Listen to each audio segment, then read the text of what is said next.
நான் எதையும் சாதிக்க வல்லவன் என்னும் தன்னம்பிக்கையோடு இருங்கள். அவ்வாறு நீங்கள் உறுதியோடு இருந்தால் பாம்பின் விஷம் கூட சக்தியற்றதாகிவிடும் என்றார் விவேகானந்தர்.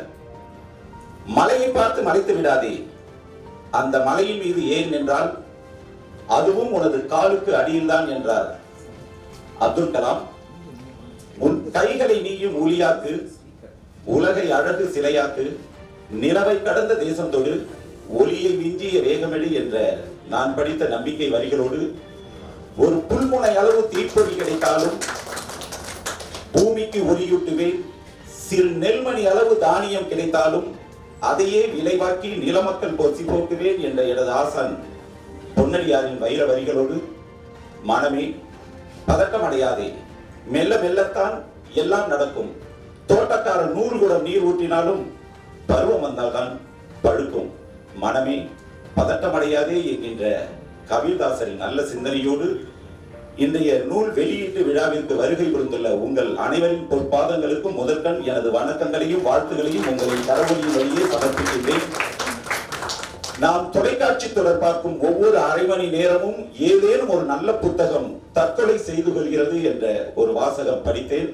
அப்படி இனி நடக்காது என்பதற்கான மாபெரும் வெளியீட்டு விழாவாக 13 நூல்கள் வெளியிடுவது என்பது மகத்தான சாதனை. அதை இந்த வயதில் சாதிப்பதற்கு உறுதுணையாக இருப்பதாக நான் நினைப்பது தந்தை மொழி தந்த அவரது தந்தையை நான் இந்த சமயத்தில் உங்களின் கரவொலியோடு நினைவு கூறுகிறேன். இது போன்ற ஒரு மகத்தான மகனை தந்தமைக்காக அவருக்கு எங்கிருந்தாலும் அவர் வாழ்வார், வாழ்ந்து கொண்டிருப்பார், ஆசீர்வதிப்பார் என சொல்லி, சொர்க்கத்தை நீ தேட தேவையில்லை, அது தாயின் 2 பாதங்களுக்கு அடியில் உள்ளது என்றார் நபிகள் நாயகம்.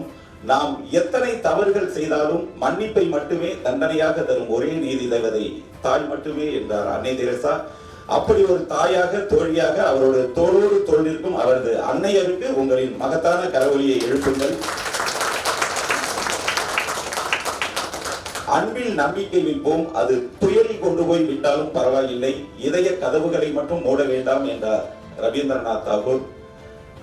தீப்பந்தத்தை கீழ்நோக்கி பிடித்தாலும் அது மேல் நோக்கித்தான் பிரகாசிக்கும் என்றார் நல்வாசகத்திற்கு இணையராக இணையற்ற மனிதராக அற்புதமான வாழ்த்துரை வழங்கியவரை அன்போடு உங்களின் கரவொலியின் வழியே நாமும் மகிழ்வோம். வரலாறு என்பது வந்து போனவர்களின் கணக்கல்ல, இந்த சமூகத்திற்கு நல்லவற்றை தந்து போனவர்களின் கணக்கு. அப்படி நல்லவற்றை தருவதற்காகவே இந்த நூல் வெளியீட்டு விழாவில் இணைத்துக் கொண்ட உங்கள் அனைவருக்கும் எனது சார்பாக நீங்களே ஒரு மகத்தான கரவொலி எழுப்புங்கள். இந்த கரவொலியை ஏன் எழுப்ப சொன்னா, இந்த கரவொலி தொடர்ந்து எழுப்பும் போது உங்களின் ரத்த ஓட்டம் சீராகும், உங்கள் ஆயுள் அதிகரிக்கும். இந்த கரவொலி எனக்கல்ல, உங்களுக்கு தான். மீண்டும் ஒரு முறை கரவொலி எழுப்பி, உலகை பார்த்து வாழ்பவன் சாதாரண மனிதன், உலகமே பார்க்க வாழ்பவன் தான் சாதனை மனிதன். அப்படி ஒரு அழகான சாதனையாளர்களை வாழ்த்துரைக்கும் வரவேற்புரைக்கும் மிகச்சிறந்த தொகுப்பாளராக சிறப்பதற்கும் இன்னும் வரவேற்க வாழ்த்துறை வழங்க காத்திருக்கும் அனைவருக்கும் கூட ஒரு முறை உங்களின் கரவொலியை எழுப்புங்கள். சாவில் கூட தமிழ் படித்து சாக வேண்டும், என் சாம்பல் கூட தமிழ் மணந்து வேக வேண்டும் என்றார் ஈழத்து கவிஞர். அந்த கவிதைகளை நினைவுகூறும் வகையில் ஒரு அழகான வாழ்த்துறை வழங்கிய தோழருக்கும் திருமுருகன் அவர்களுக்கும் உங்களின் வாழ்த்துறையை பதிவு செய்து, என்னுடைய நூலை வெளியிட்டு 22 ஆண்டுகள் முன்பு இந்த இரக்கத்தை வாழ்க்கையாக்கு பொதிகை நிகழ்ச்சியில் நான் குவைத்த அரசாங்கத்தில் பணியாற்றிக் கொண்டிருந்த சமயம் எனக்கு இன்னும் கூட 60 வயசு வரை அங்க வேலை இருந்தது. அப்புறம் அங்க ரிசைன் பண்ணிட்டு இப்ப தமிழ்நாடு மின்சார வாரியத்தில் உதவி செயற்பொறியாளராக இருக்க, நடுவில் ஒரு 9 மாதங்கள் டிஎஸ்பி துணை காவல் கண்காணிப்பாளர் பொறுப்பையும் கூடுதலாக ஏற்றுக்கொண்டேன். என்னுடைய பெயர் ஒரு சிலருக்கு தெரியாதுங்கிறதுக்காக மட்டும் இந்த சின்ன விளக்கம். கலக்கல் கந்தசாமி அப்படிங்கும் போது நிறைய பிரபலங்கள், இதுவரையும் ஒரு 300க்கு மேலான பிரபலங்கள் நான் அருகாமையில் இருந்து பேசி பழகக்கூடிய வாய்ப்பு கிடைத்துள்ளது. அப்ப என்னங்க அந்த கலக்கல் கந்தசாமி அப்படிம்பாங்க. நான் சொல்ற இது என்னன்னா விளக்கம். கதை எழுதுவேன், கவிதை எழுதுவேன், கட்டுரை எழுதுவேன், பொன்மொழி எழுதுவேன், துணுக்கு எழுதுவேன், நாடகம் எழுதுவேன், பாடல் எழுதுவேன், மேடை பேச்சு, பட்டிமன்றம், நிகழ்ச்சி தொகுத்து வழங்குறது, நேர்காணல் எடுக்கிறது, மிமிகிரி, பாடுறது உட்பட்ட 14 வேலைகளோடு மனிதம் என்னும் ஒரு அமைப்பின் மூலம் இயன்றதை செய்வோம், ஏறாதவற்றை செய்வோம், இயன்றவர்களெல்லாம் செய்வோம் என உலகம் முழுக்க ஒரு 7000 நட்புகளை ஒருங்கிணைத்து தினசரி ஒரு நல்லதாவது செய்ய வேண்டும் என நினைத்து இன்று ஒவ்வொரு நாளும் 2 நன்மைகள். காலையில ஒரு அன்னதானம் செஞ்சிருவோம், வாரத்துக்கு ஒரு 3 பேரை படிப்புக்கு உதவி செஞ்சுட்டு இருக்கோம், மருத்துவ உதவிக்கு உதவி செஞ்சுட்டு இருக்கோம். இதை ஒரு முறை நம்மளுடைய லேனா தமிழன் கேட்டாரு, எப்படி இத்தனை நட்புகளை உங்களால் பராமரிக்க முடிகிறது என.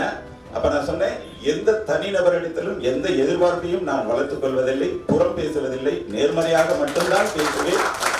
எந்த சூழலாக இருந்தாலும் அதோட அடாப்ட் ஆகிடுவேன். கிட்டத்தட்ட ஒரு 1200 மேடைகள் பேசியிருக்கேன், ஒரு 1000 கவிதைகளுக்கு மேல எழுதியிருக்கேன்.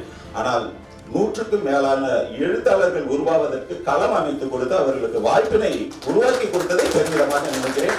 எனது வழிகாட்டுதலோடு 50க்கும் மேலான நூலாசிரியர்களாக உருவாகியுள்ளார்கள் என்பதையும் பெருமிதத்தோடு சொல்லி, இன்னைக்கு சார் மிக சிறப்பா ஒரு வார்த்தை சொன்னாரு.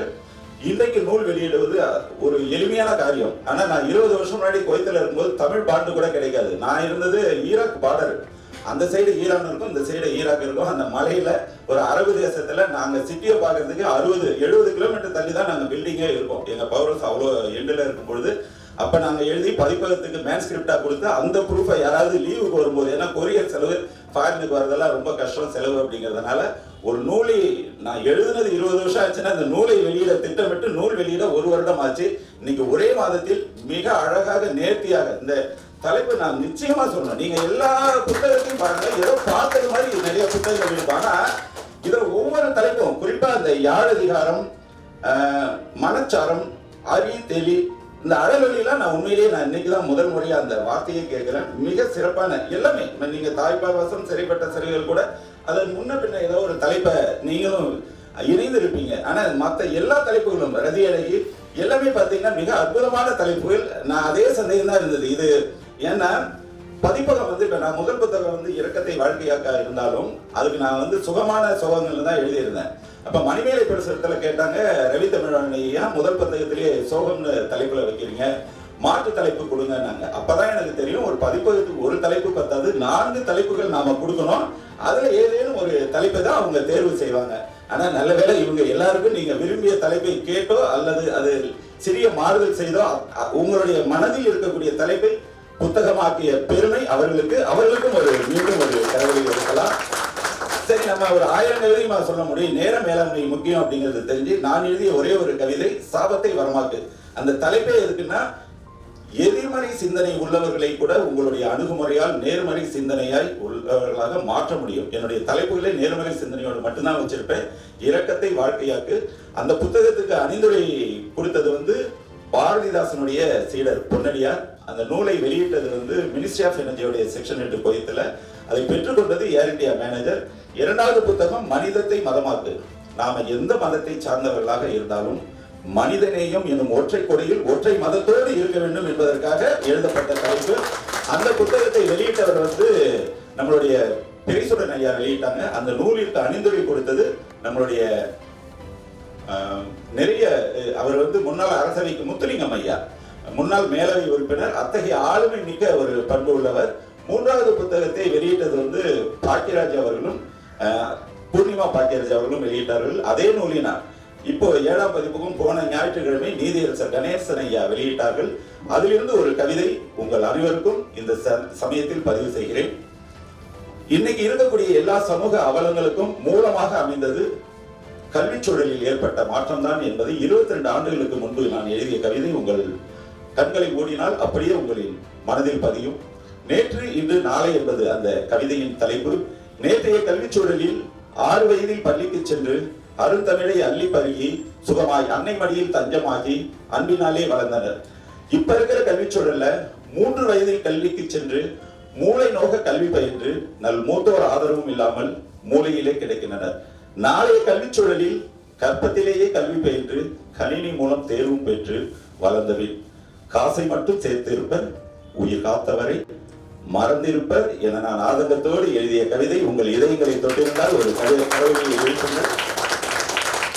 இந்த கவிதைக்கான விளக்கம் என்னன்னா, இப்ப இருக்கிற எல்லா பெற்றோர்களும் 90 மார்க்கெடு 95 மார்க்கெடுன்னு சொல்லி உளவியல் ரீதியா ஒரு மன அழுத்தத்தை ஏற்படுத்துறாங்க. அதனால இந்த தலைமுறை பிள்ளைகள் கிராமத்தை போய் பார்த்ததில்ல, தின்ன வச்ச வீட்டை பார்த்ததில்ல, மோர் கொடுக்கும் பண்பு தெரியல, தாத்தா மாச்சியோடைய அன்பு கிடைக்கல, தாத்தா பாட்டியோடைய அரவணைப்பு கிடைக்கல, தாத்தா மாச்சி யாரு தாத்தா பாட்டி யாருங்கிற வித்தியாசம் கூட தெரியாத அந்த வயசுல நம்ம ஒரு கணினியை கொடுக்குறோம், ஒரு கைபேசியை கொடுக்குறோம்.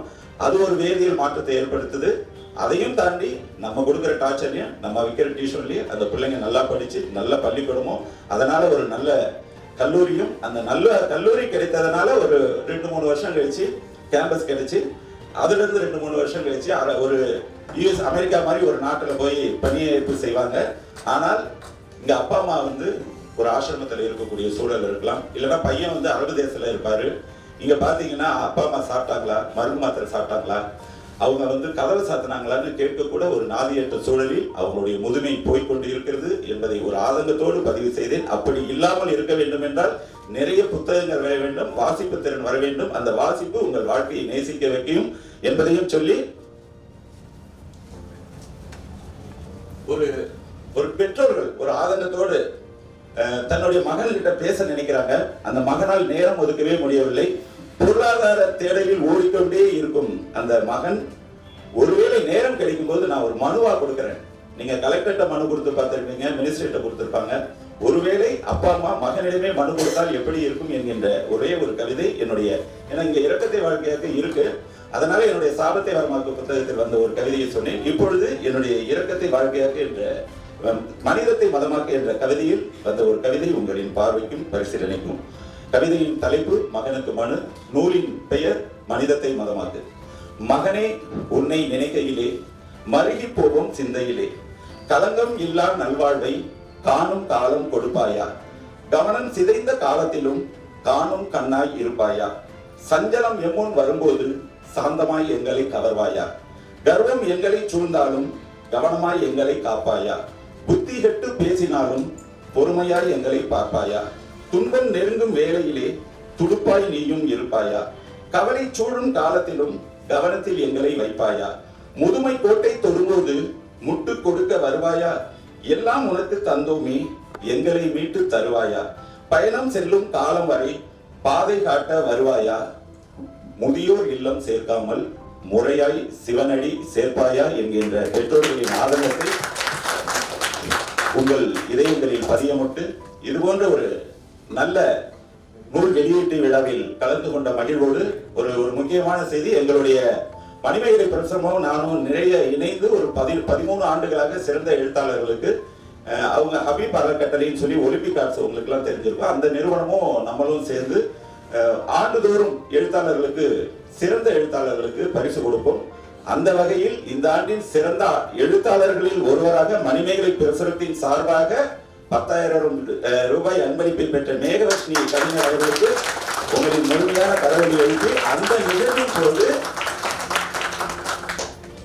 டாக்டர் அப்துல் கலாம் விருதை அவருக்கும் அவரது இணையருக்கும் கொடுத்தும் தன்னைத்தானே சிற்பமாக செதுக்கிக் கொண்டு இயன்றதை இயன்ற பொழுது இயலாதவருக்கு செய்வதற்காக அந்த விருதினை வழங்கிய பெருமிதத்தோடு சென்ற ஆண்டு அவர்களுடைய தாயார் அவர்களுக்கு மங்கையர் திலகம் விருதினையும் கொடுத்தோம். அதை நான் ரெண்டுமே எடுத்துக்காட்ட சொல்ல நினைச்சேன், எல்லோரும் அவையில் இருக்கும்போது காட்ட வேண்டும் என. அடுத்ததாக நான் வியந்து பார்த்த 5 பண்புகள் அவர்களுடைய கண்ணியமிகு செயல்பாடுகள், மனிதநேயம் என இதற்கு ஒரு அக்கா மாதிரி இருந்தது வந்து அன்பே அறிவன் ஃபவுண்டேஷன் தான். அவங்க வந்து அதுல அதாவது நிறைய நிதி இருப்பவர்கள் கொடுப்பது பெரிய விஷயம் இல்லை. நானே என்னுடைய வாழ்வாதாரம் பொருளாதாரத்துக்கு ஓடிக்கிட்டு இருக்கும்போது அதை தாண்டி தன்னால் முயன்றதை செய்து கொண்டே இருக்க வேண்டும் என்று நினைக்கிறார்களோ. நாங்க மனிதன்னா ஒரு உலகம் முழுக்க நிறைய நட்புகள் வச்சிருக்கோம், அது தகவல் தொடர்பு வச்சிருக்கோம். போன ஆண்டு மட்டும் 574 உதவிகள், இதுவரையும் சுமார் 2 கோடி ரூபாய் அளவிலான உதவிகளை எங்களுடைய மனிதம் சார்பாக தொடர்ந்து செய்து கொண்டே இருக்கிறோம். அதுக்கு வந்து ஓய்வு, ரெஸ்ட், வீக் ஆஃப் அதெல்லாம் ஒண்ணும் இல்லை. ஆனால் தன்னுடைய வாழ்வாதார சூழலிலும் கூட இணைந்து இத்தனை தூரம் பயணிக்க முடிகிறது என்றால் நிச்சயம் அவரது இளைஞருக்கும் அவரது தாயாருக்கும் அவருடைய அந்த மன வலிமையையும் நாம் எல்லோரும் ஒரு முறை மீண்டும் மீண்டும் பாராட்டி ஒரு கரவொலியை எழுப்பி இன்றைய நூல் ஆசிரியர்கள் 13 பேருக்கும் இந்த நல்ல நிகழ்வின் ஏற்பாட்டாளர்களையும் ரொம்ப நேரமா நாம உட்கார்ந்தே இருக்கோம். இப்ப வேற ஜூஸ் குடிக்கிறீங்க, அவங்கள தவிர்த்து ஒரே ஒரு நிமிடம் எழுந்து நின்று கரவொலி எழுப்பி இந்த நிகழ்வினை முழுமை செய்வதும் பெருமை சேர்ப்பதும் உங்களின் கைகளில். இப்பொழுது முழுமையான கரவொலி, கம்பீரமான கரவொலி இந்த நிகழ்வில் ஏற்பாட்டாளர்களுக்கு, எழுத்தாளர்களுக்கு, சிறப்பு விருந்தினருக்கு என்பதை சொல்லி, அன்னையின் கையில் ஆடுவதற்கும் தன்மையின் கையில் சாய்வதற்கும் தன்னை அறிந்தால் உண்மையில் இருக்கும் தன்னலம் மறந்தால் மட்டுமே அது பெரும் பேருந்தும் என்கின்ற கண்ணதாசனின் வைர வரிகளோடு முதுமை ஆனந்தம் நீ இன்னொரு பிறவியில் என்னை பெற்றால் இன்னும் ஆனந்தம் பனிகொட்டும் மாதத்தில் உன் வெப்பம் ஆனந்தம் என் காது வரைக்கும் கம்பளி போற்றும் கருணை ஆனந்தம் சொந்தம் ஓர் ஆனந்தம் பந்தம் பேரானந்தம் பெண்ணை உன்விழியால் பிறர் கழுதால் கண்ணீரும் ஆனந்தம் என்கின்ற வைர வரிகளை பதியமிட்ட வைரமுத்து அவர்களுக்கும் நேற்று என்பது உடைந்த பானை, நாளை என்பது மதிர்மேல் போனை, இன்று என்பது நம் கையில் உள்ள அழகான வினை, அந்த அழகான வினையை உங்களோடு மீட்டெடுத்த பெருமிதத்துடன் வெற்றி என்பது விழாமல் இருப்பதல்ல, விழும் ஒவ்வொரு முறையும் கம்பீரமாக எழுந்து நிற்பதே. மீண்டும் மீண்டும் ஒரு கம்பீரமான நிகழ்வு இங்கே நடக்க வேண்டும். அதில் வாய்ப்பின் போதெல்லாம் நான் இணைந்து கொள்ள வேண்டும் என்பதை சொல்லி நன்றி பாராட்டி, அரிய வாய்ப்பிற்கு நன்றி பாராட்டி விடைபெறுகின்றேன். நன்றி, வணக்கம்.